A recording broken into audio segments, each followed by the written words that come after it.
Jalita, also known as Sky, welcome to Potential is Human, and thank you for agreeing to be in conversation with me today. Naturally, I'm always so happy when I get to connect with you. How are you doing? I am great. Thank you, Ryan. Good, Sky. You and I had met not that long ago. Some time has passed though. And hmm I just want to tap into, your journey. There's parts of your journey that I don't know about even prior to us discussing the journey we shared. So maybe we mm can go back to your younger years. What was it like for mm you as a young girl in this world? What did your upbringing look like? And who was the little version of Sky as she started taking on this big life? mm. The little version of me. I grew up in Sweden, in a very beautiful Mm, island outside of Stockholm called Ekerö. And I had a very beautiful childhood, lots of nature, horse riding. The whole family was involved. I think as a child, I was very quiet, maybe a little bit weird, because I was like talking to the plants and like to the nature spirits, and I was like out for hours, and like I'm grateful that my mother let me like be in the forest on my own as a small child, and yeah, very connected to the nature and horses in particular. mm, And yeah, I think I rode horses like every day from age of 5 till like I left home.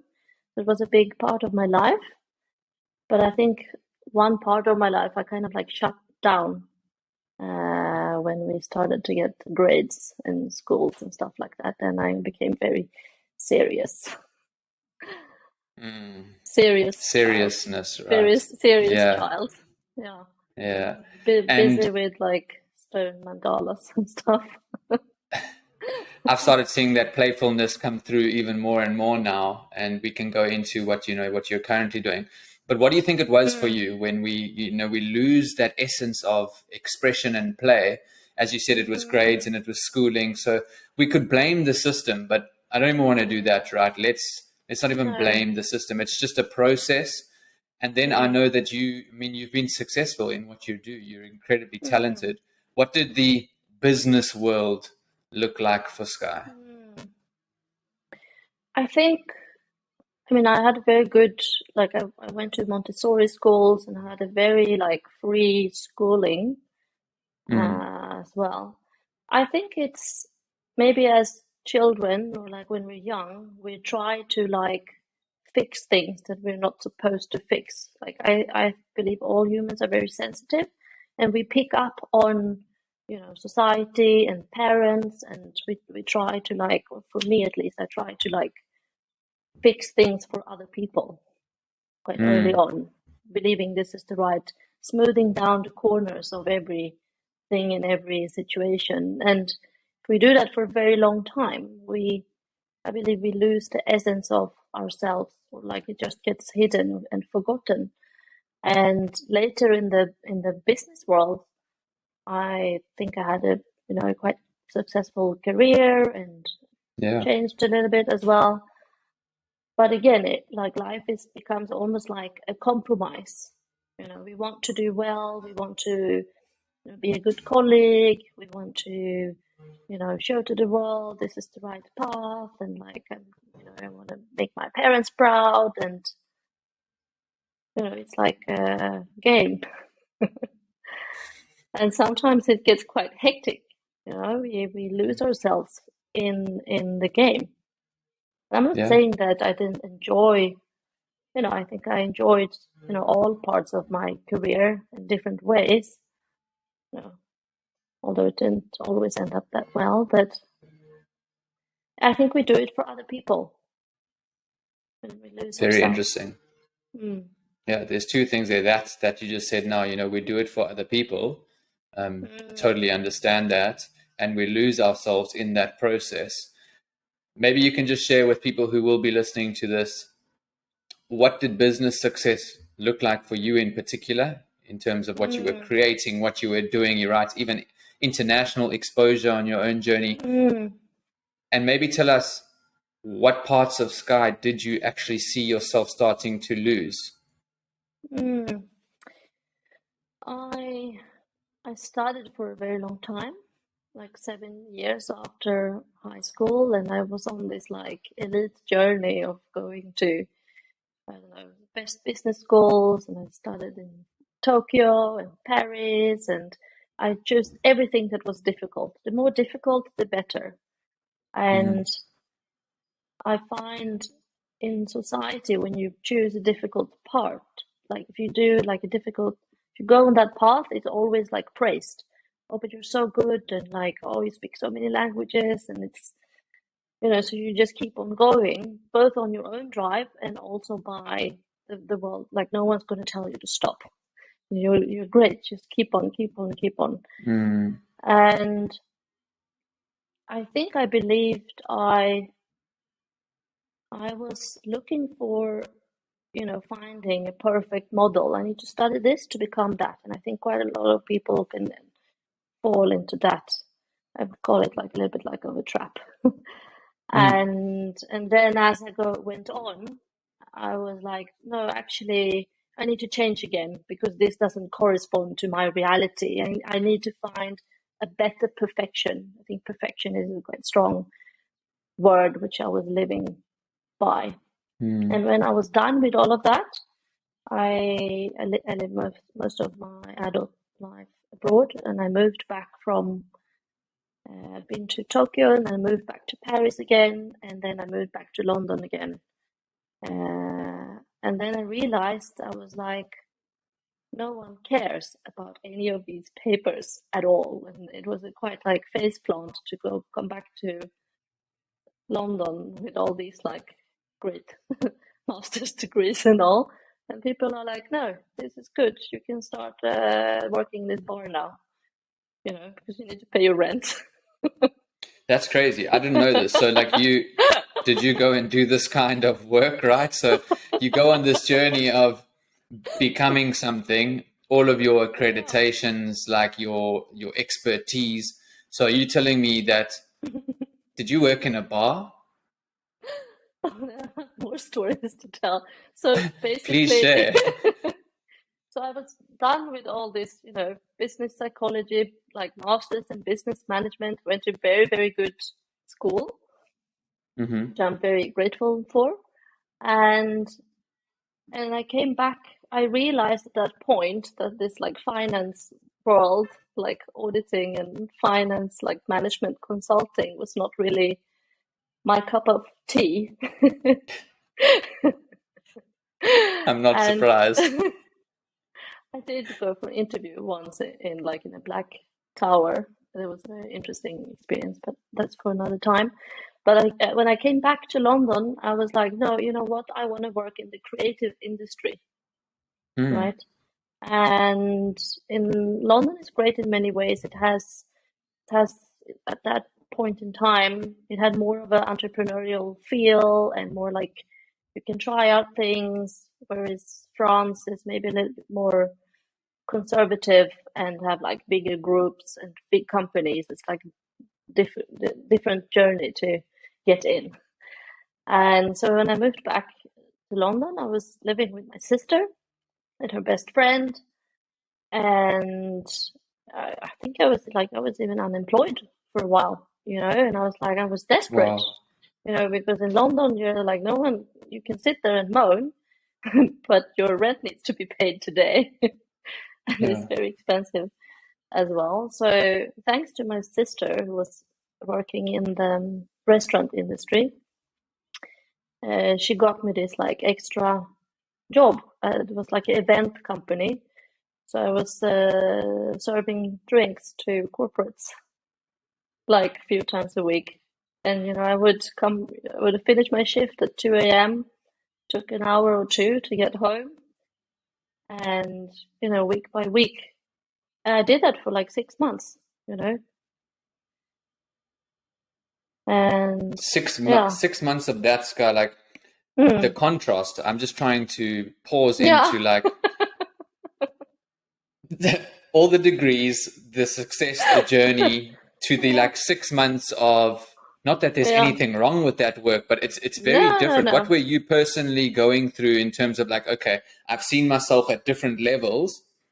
I'm now Mm, needing to make things happen and work for myself in mm. London. So I'm doing this and I'm serving. What were you currently like at that time? What were you going through as an inner process for yourself?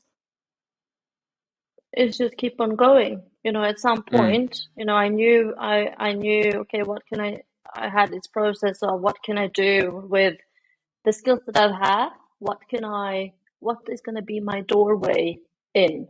I wanted desperately to work in the creative industry, in with agencies.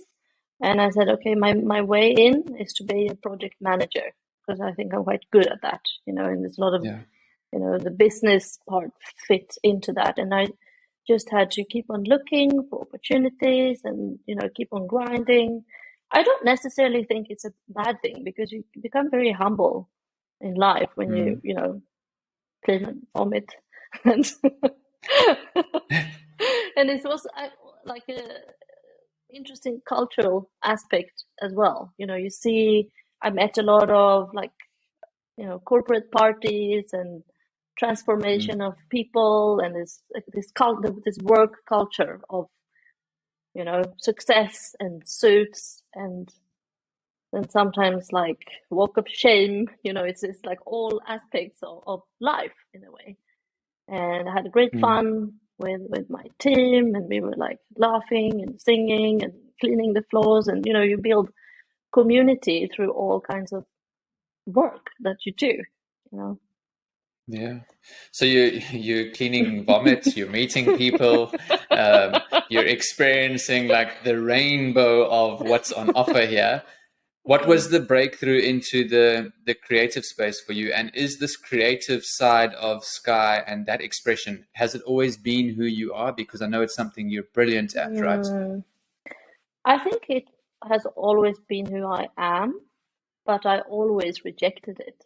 I was like, no, no, no, no, no. Mm, That's like I'm. I think I was always a creative person, like highly sensitive for uh, aesthetics, and ask my mother, like I always wanted these like weird things, and mm, but I just put it aside because in a way I thought, no, no, in life this is what you do. You go, yeah. and if you're good in school, you go and make the best career that you possibly can.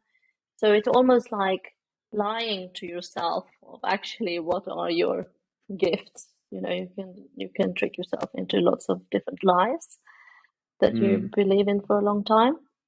And I just feel my creative power was dormant for most of yeah. my until I was like 30 years old.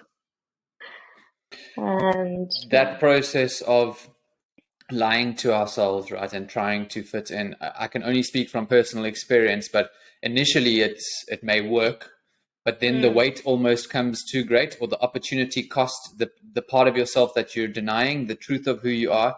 A pain mm, starts to come with that until the mm, point where the pain is too great for us to ignore and deny ourselves any longer. mm, So you've explained why you maybe denied that part of yourself or rejected that part of yourself. And then what was the turning point for you? What was the actually like starting to welcome that I am this mm, creative person who might want different things or might be weird mm, to other people's view of how we should be? Because it's mm, not weirdness, it's your incredible mm, uniqueness. So where did this mm. start to shift for you particularly? So I think the first part of my career, because I was able to finally get into the creative industry, Mm-hmm. even though my work was more like project and business related, it was very stimulating to work with all these creatives. I sat with them, Yes. I learned from them, and it's like learning all the aspects of that particular environment. Like, so it was very inspiring to see the creative process of different creative people, and I had a chance to work with like incredible, like art directors and designers and developers in many different countries as well. So I think inspiration, like it kind of like keeps that flame, it reminds the flame of like you actually like this. And sometimes if we're in a job that we don't align with 100%, but if we are surrounded by inspiring people who maybe do the things that we would like to do, I think it gets us through. And then I had a quite long like history of burnout in my life, many times. But then after London, I moved to China, Wow. and that was also interesting journey. And after 2 years in China, I like that was the end of it. Like the universe was like, this is now the end of this path for you. Naturally, because in China you have other, visa, and there's a different like setup of life. And what changed for me was that I then decided to go into the jungle. So I went to Bali for a month to do a yoga teacher training, which I had been planning for 5 years, right? But either I didn't have the finances, or I didn't have the time, or it was just like I never allowed myself to go. It took 5 years for me to get there. And I think that like plugging out from life did it for me. You do yoga and you meditate for 12 hours a day for a month, and you're only eating like healthy food, and it's just like a total unplug of your normal Mm. life. Then I felt it was like a wake up that happened, like the first one, you can call it. And started tapping into, like, I had just turned 30, and whoa, what am I doing? And like, am I really liking this? What should I do with my life? And then I decided, I'm like, actually, I would like to become a designer. I would like to be a designer, not the person next to the designer, but the actual person doing the designs. Yes. And then I decided, and then I went on a journey of like studying for free online, getting, you Hmm. know, self-taught designer. And yeah, and I think with that, for everyone who works in creative and design related like jobs, I think they can relate. Then you have this imposter syndrome. It's huge. It was massive, So I was like, no, I'm not good enough. So all this, it was this marriage of perfectionism and lack of self-worth mixed with design. And I actually think that the new design career helped me to heal some of those aspects. Mm. Uh, you know, and it was Yeah. practice, and I had a few. I think also when you start out freelancing, not all people come from a good place working with people. So I had an learning curve in life with this new toolkit of mine. Yeah. Yeah. That's incredible that you had the drive to like it's self-taught, right? When it comes to Mm, design, because you mm, understand the like formal education route. It's very clear that you've achieved mm, in that realm, but then there was mm, something so deep within that you actually had the commitment to study design on your own. But I want to backtrack a little bit before we get into mm, the next phase. mm, I don't want to skim over the whole burnout that you mentioned. Like you touched it and then we went mm, past it. But there's so many women and men as mm, well that are experiencing the same. So what was that like for you? So when you say burnout, what was the experience? What was it all mm, for? Maybe you can just talk into that a bit. mm. Well, I had my first burnout when I was 15 years old, which is very young. Yeah, that's insane. And very, like it's sad in this world that we have to live like that. And I don't think, I don't feel that I was particularly like, you know pushed by my parents or my school, but it came all from inside. It was all like self-harm, like pressure of life was too hard at age 15. And it was very scary, and I was like suspended from school, and you just become like a vegetable, like your system's just like shut off. It's a quite scary experience. And then you go, after you have healed, like you go out in life, and I had the privilege to, and great parents who were very supportive, and I worked with, I don't know, stress management and yoga and meditation, a lot of like alternative, holistic medicine came into my life early on, and I think it helped me a lot on my journey. But then I was in this like loop of, it was like stuck in a bad karmic loop, because then around this time of year, just before Easter, then happened again. It was always like this season, because then I've been burning out my fuel for a year, and now the fuel is finished. Life is long; it doesn't go in a 1 year cycle. We hopefully live like a bit longer than that, but it's just there's no such concept when you're in that mode. You just go, everything is just, you just grind more and more, and it's like you don't need to eat, you don't need to sleep. I think actually burnout is a type of addiction, like it's an addiction to stress, that we can feel quite helpless when you're in it. So in my life, I had 5 burnouts, or that I would call like proper burnouts, and then it's like you have to stop everything, and you cannot work, and you cannot go out of bed, and it was a bit. I think it was also something I tried to escape from. I was like, oh, but if I change this job, and if I go to this country, and if I go there, it's not going to happen again. But we just bring the luggage with us. I think when I lived in Asia, I did not have a burnout over there. I don't know why. I think maybe some parts of, for me, the Asian culture was in a way more calm, like away from this like European ways. And yeah, actually also when we met first, I was on the brink of burnout again. And that was last year, November. Let's dive into that chapter, right? First, I smiled just now when you said like you were you said you were expelled from school during no the schools. I wish I was, but no, I was suspended because suspended for what you were going through. Yes, and I was like, no, I need to go to school, and the school was like, you are not coming here. And I was like, please let me go to school. That's like weird. It is so insane. Crazy.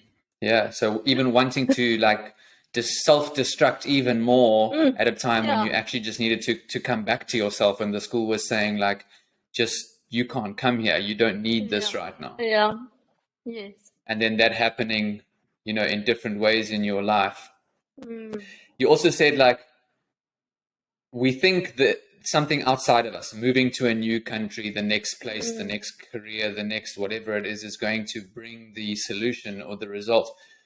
But as you said, we take it with us. It's inner work. It's like some people think like, if I move countries and maybe I leave South Africa and I pursue an opportunity in the UK or wherever it may be, that finally the grass is going to be greener there. The grass can't be greener if you're taking yourself there in a state which doesn't allow you to embrace the truth and the fullness of what life has to offer. Yes. But then you're saying in Asia, you kind of had like a relief. So there was something about Asia where you were more calm and centered. I think I'm half Swedish and half Thai, so I've been a lot to Asia. I think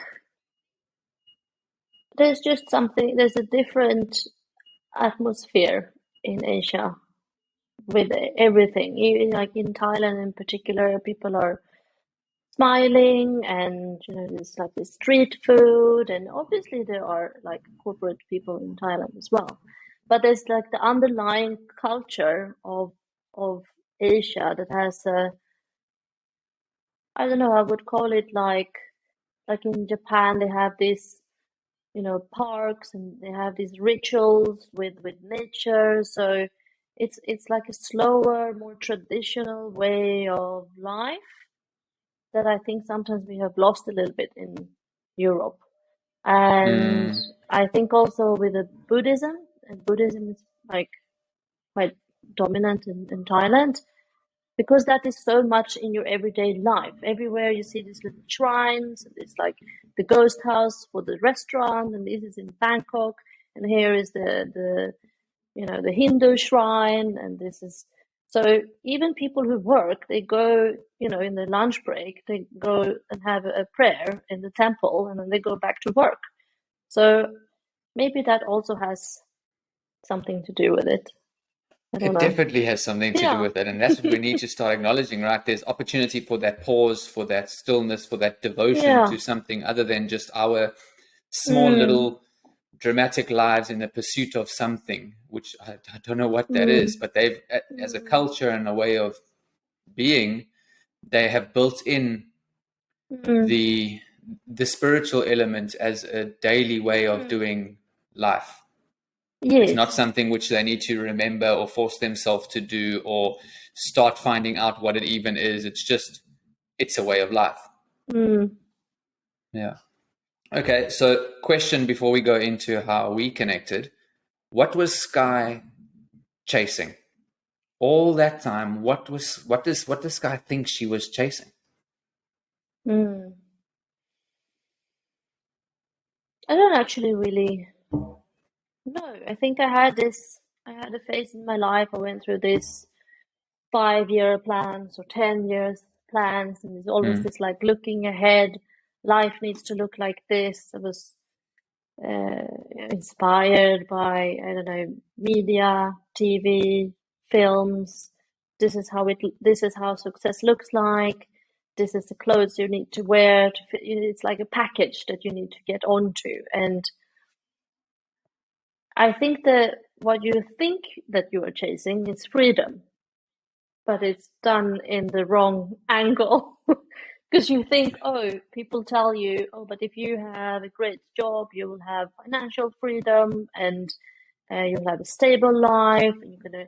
And it is not. I wouldn't say it's wrong. It is comfortable to, to be able to look out for yourself. But I think that's a very low baseline to live mm, life from. It's like, let's just mm. survive and like pay my bills, and then I can, go to the grocery shop, and then my life is done. That is not, that is, it's like thinking small, living very small. And Yeah, it's I incredibly think limited.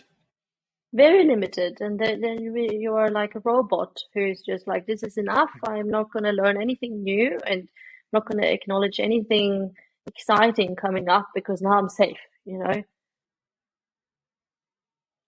And yeah, so I think I was chasing freedom, but Mm, in the chase, I actually lost more of my freedom. I often think, or actually quite often say, that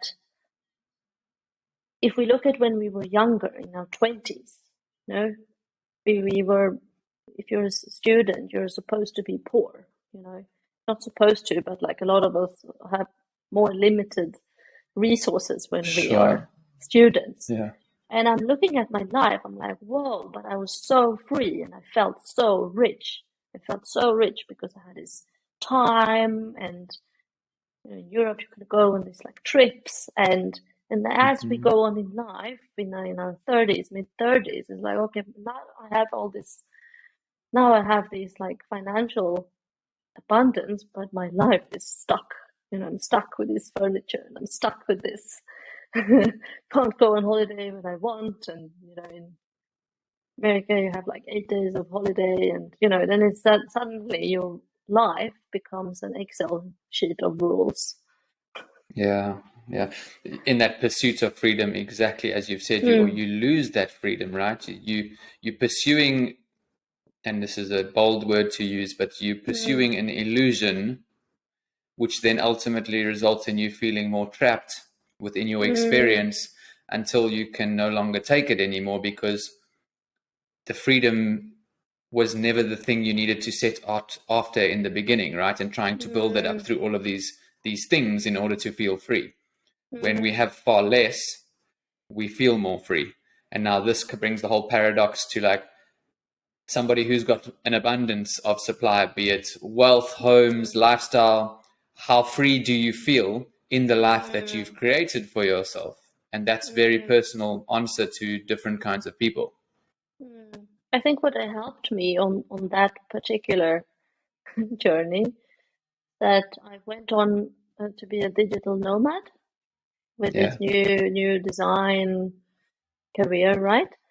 And then I went extremely minimalist. So I lived with 8 kilos of hand luggage, and that's all that I owned. It's all that I owned for 1.5 years. I lived like that. And it becomes like a thing, right? And it Mm. becomes like, okay, you need to find if you're only going to have one pair of trousers, which one are you going to have? You know, only one. Did you actually look at it consciously this way? Like, I'm going to limit myself to Yeah. only what is necessary. Yes, it was a lifestyle. Me and my ex-boyfriend, we went on that adventure together. We went to live in Yeah. Bali and Thailand and France. But then it was then if your life is now fits in a cabin, suitcase, including your laptop, which is probably the most heavy thing, Yes.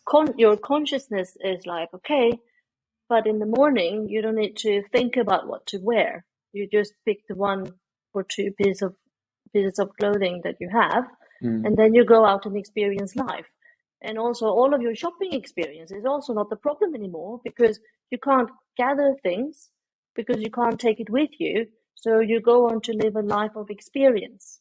Obviously, you can kind of 8 kilos can maybe only do it in warm countries, but and it was almost like a detoxification of Yes. attachment to goods, and I can see how that was beneficial in my journey. Even like now, I have more than 8 kilos, and I live in the house More than now. 8 kgs. Yes, but I think my whole relationship has shifted. So for me, it's like it's okay to like nice things. I love Yeah. beautiful things and that are handmade, but I'm not attached to them. So Mm. I love my sofa, but if it burns up tomorrow, like I don't care, because it's just a sofa. Yeah. Like it's just things. So for you, it was more of a pathway to the deeper understanding of non-attachment. Mm, yes. And now when these things arrive in our life and we get to enjoy the inflow of, let's say, abundance, it's Mm, wonderful, right? It's not to say like, let's push it away and I'm not mm, allowed to have this, because that's the opposite side of this. Trying to be such a minimalist that actually having things becomes bad. mm. It's more of Yeah. it comes in and it's also going to go out. It's like the tide. There's going to be seasons of Yes. coming in, and then there's going to be seasons of like, okay, but I'm not attached, and I don't Mm, define my worth based on my material mm. possessions. Yes. But I think the journey is different for different people.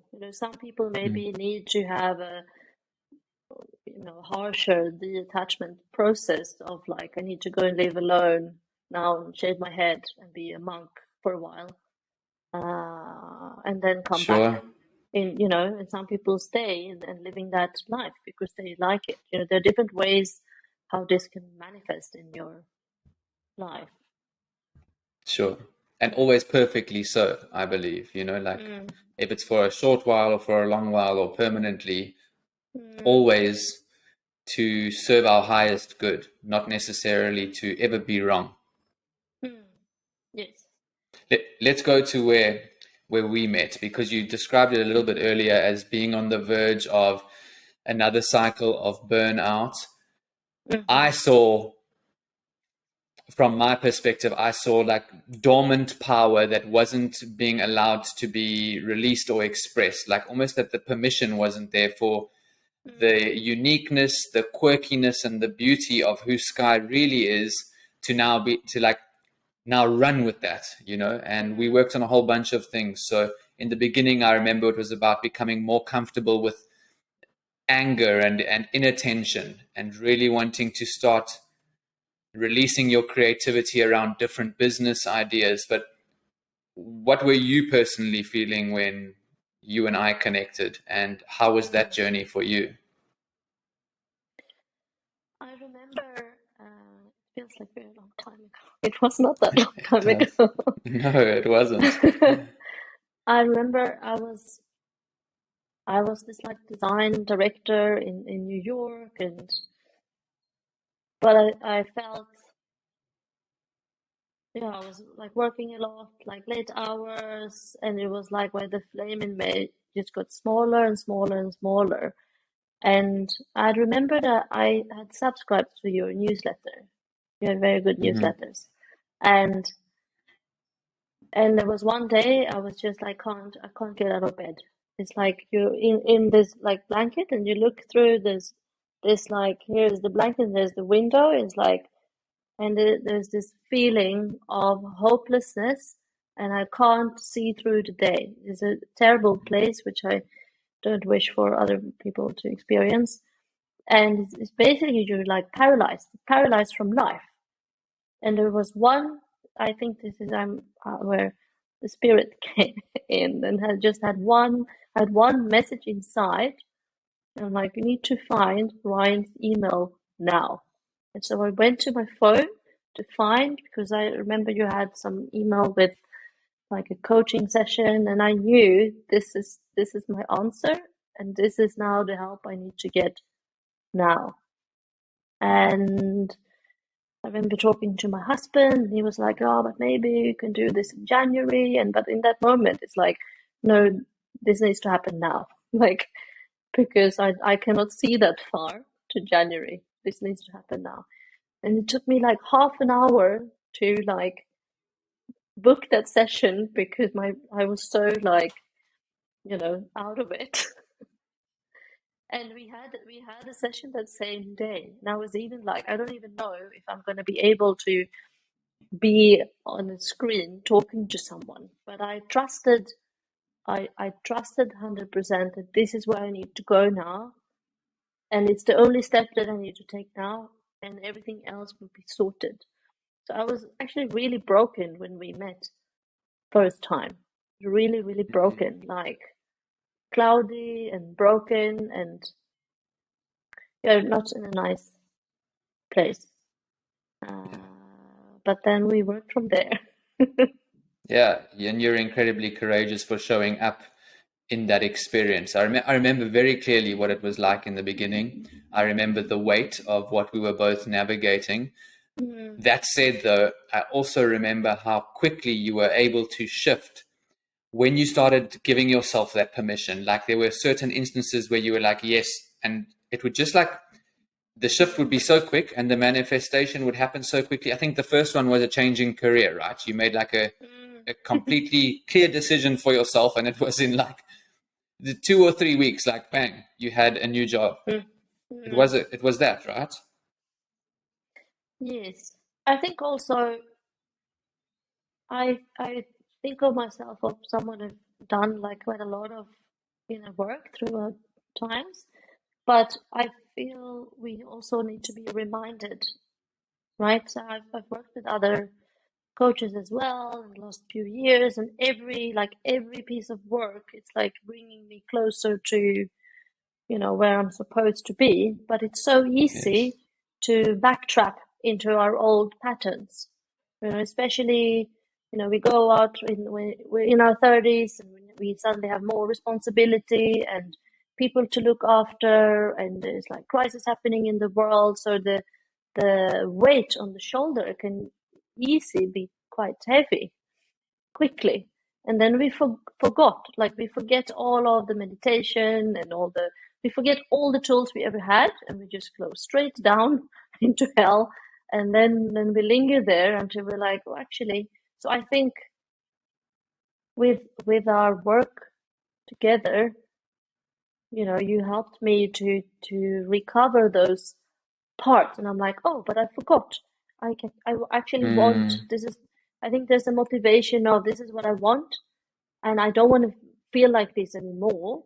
But now I need to do this because I actually think we humans are very intelligent. Like we have a lot of wisdom inside, but it's just that we don't see it at all times. It's like hidden. yeah. You need to be able, you know, and I really encourage people to like we're not supposed to walk through this life alone.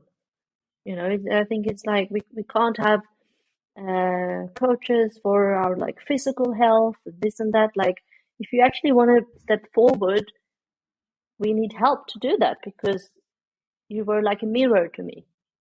And I think Mm, one of the things I appreciated the most was that there was like no hiding.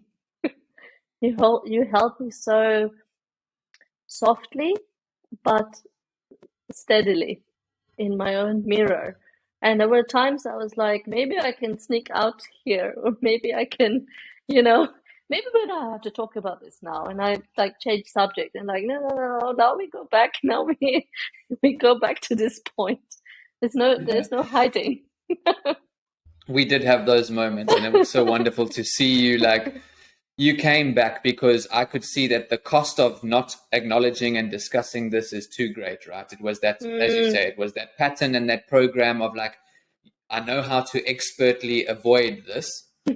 And it was mhm, never done but I knew that that was where the power lied. So mm, thank you that we kept going back to those moments, because that's where you started to really like allow yourself to be like, it was the dissolving of a certain identity as well, right, Sky? It was like mm, that professional and that businesswoman and the creative industry and the one who does things perfectly and will mm, push right through, to start allowing this embodiment. And we're going to go into that now, of what life looks like for you, of mm, more of your essence. And perhaps you can tell people like where you live now in terms of mm, your environment, and what are the things that you are doing and that you've created over really mm, the last couple of months.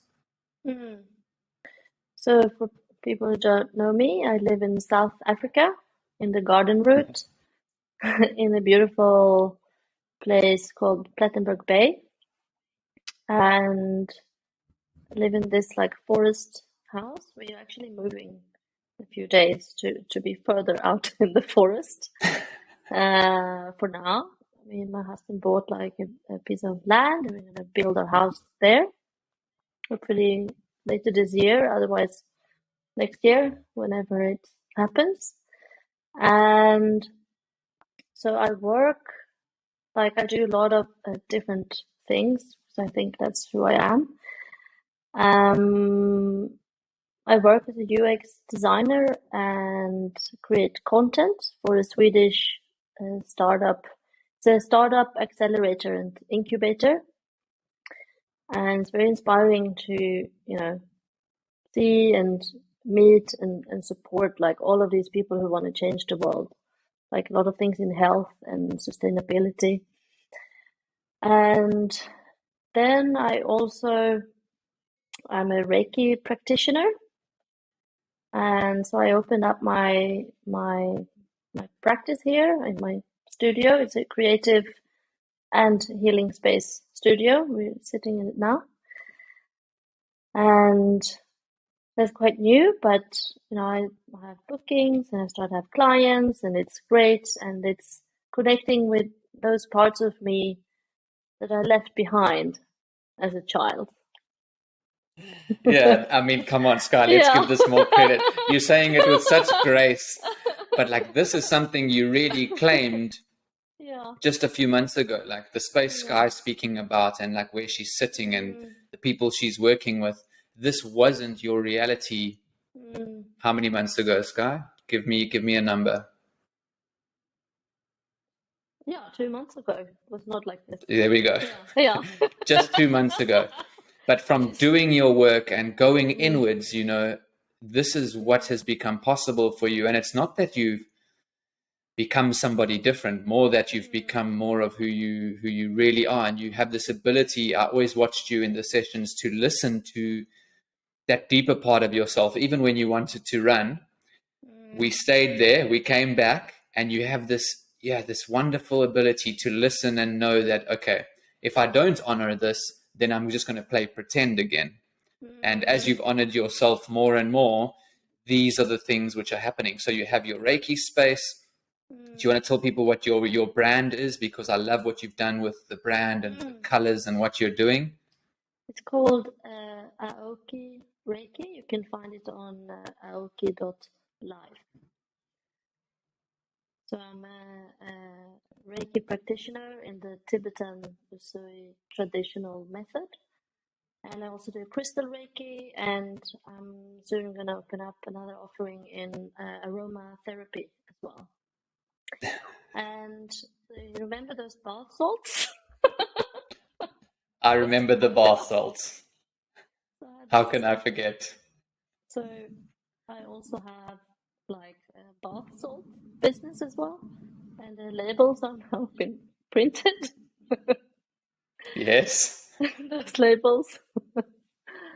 And so that's like part of the Reiki practice, and I will sell them in the festival in May. And so that's now like up and running in a way that feels good for me. Excellent.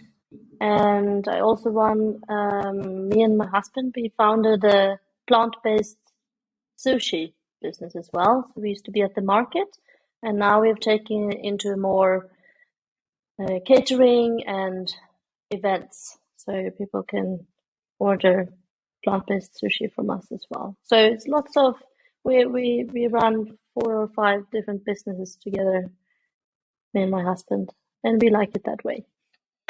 I love it. I love the journey you're on. I love the relationship you share with your husband, and how much you guys are so passionate about. Maybe touch on the horse riding, the love for outdoors. I mean, your husband started riding recently, and you guys are just doing more and more of that together. So this is the love for horses, which you mentioned has come from a very young age. Yes, and many past lives as well. So we are endurance horse riders, which means we ride over very long. Well, we're actually quite beginners, but we ride long distances. We just completed 40 kilometers this weekend. We actually won and came second. I have to say that it was quite big. You can say it. You won and you came second. And it's Claim it. amazing. It's amazing. Like South Africa is a new country for me, and it's a wonderful way to see all the different beautiful landscapes, and we connect with all these heartfelt, beautiful people from the countryside, farmers, families. They all come together for the love of horses. You know, it's like you wake up and it's like 4 in the morning and it's dark and you need to go and feed your horse. You're there with your torch, and you know it's hot, sometimes it's hot and it's cold. It's like pure adventure life as we love it. And you go out on the track and you ride, and everything's about the horse. So there are these rules around like the heart rates and checkpoints and all different legs. And we have the horses are our masters, and we're just like tagging along basically. We're new in this sport, and the horses are experienced, and together we have lots of fun. I see how much fun you're having. It's so great. It's that remembrance to play, two adults doing what they love. When I see your some of your stories of your husband like getting comfortable on the horse, it's always funny to watch. And he now looks like he's grasped it, and it's great that you two have this amazing connection. Sky, what message do you believe, as you know yourself today? Like, what is it that you're wanting to share with the world from your heart and through the work that you do? I would say to listen inside, because we all have that wise inner being inside. Sometimes the noise can get so loud on the outside, and we don't hear that inner voice anymore.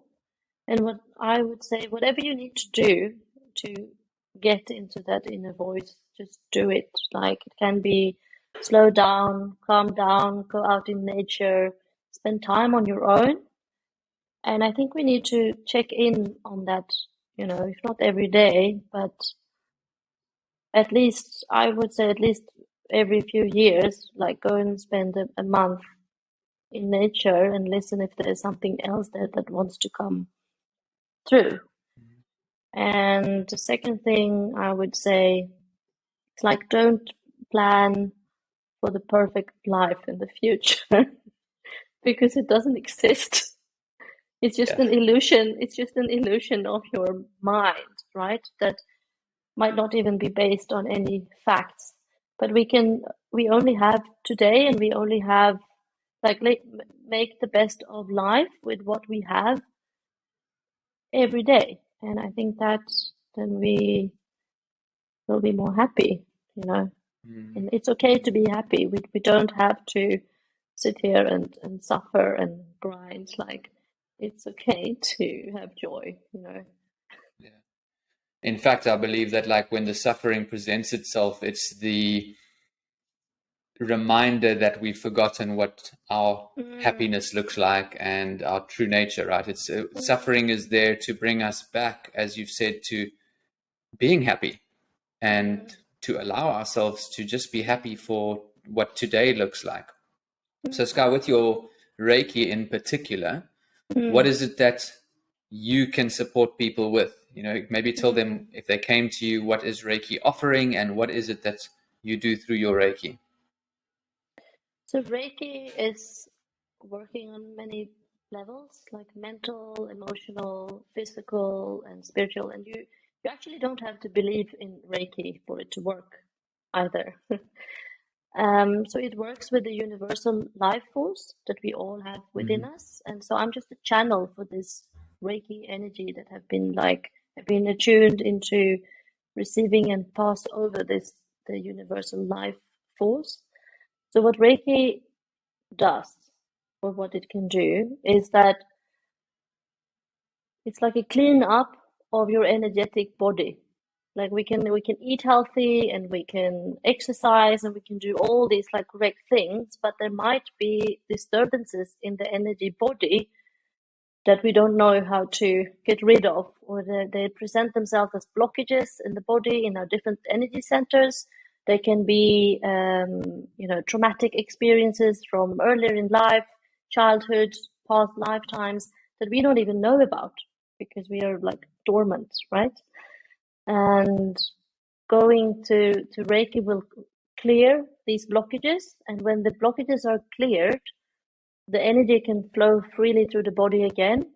And then there is no more space for disease to happen in the body because the body is actually like we're all these, divine beings that can actually repair ourselves. We just need to allow the healing to happen um, because we are our own healers. And especially like this world we live in sometimes becomes very stressful.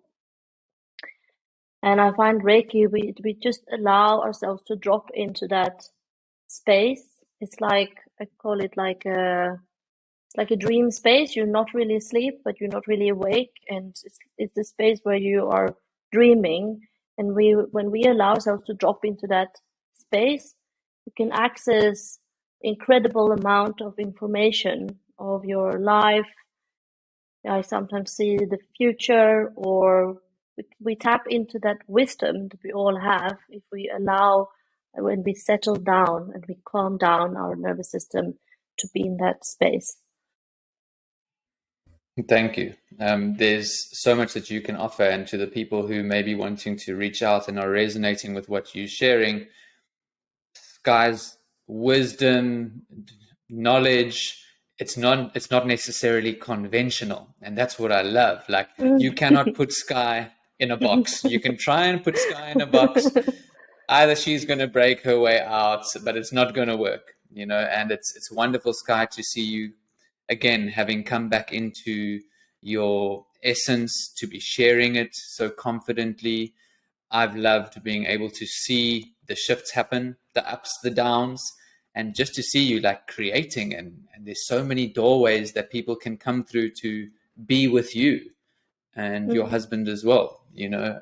So I have an idea of the move, and all the best with the move even deeper into nature. It's very exciting. In terms of what you explained with the burnout, where you've been multiple times, you know, I guess that point of transformation, how would you describe yourself feeling now and where you currently find yourself in your life? I feel happy and expansive Yes. and trusting that I'm not, I'm not afraid. I don't think it's ever going to happen again. I don't think I'm going to get burned out again because I think I got a hack of it now, like not to go there. He's become a master. Yes, of non-burnout. Yeah. I feel hopeful, and even if things doesn't always turn out the way you plan, but then there's 50% chance it's going to turn out better. So we have to trust that. So I would say I feel trusting in the universe and what the life has to offer, and just like tag along, just like fasten your seatbelt and like tag along on the journey. See what Fasten your happens. seatbelt. Yeah, see Yeah, what happens. that's awesome. Thank you, Sky. And yeah, thank you for just sharing more of your story with everyone. I really appreciate you. You're such a unique, beautiful individual. So thank you from my side. And thank you for like allowing me to be here and for all the beautiful things you offer to the world. Like, you're a very special person. You just put the right pinpoint of what you need to hear, and it goes Thank right you, Sky. through, and it goes right through. Thank you. I look forward to Mm. our future podcasts and hearing more about what you've created.